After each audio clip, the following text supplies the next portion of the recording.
Parang gustong umulan eh. Oh. Parang gustong umulan. Halos mag-iisang linggo na eh.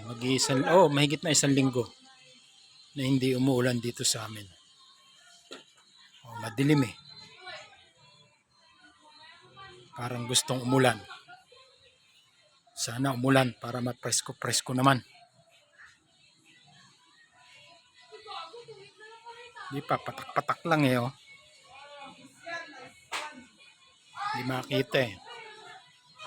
Patak-patak lang eh.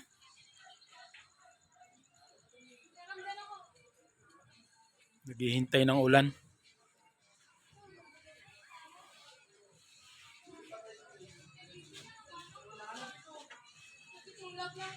Ulan. Anong tawag dyan?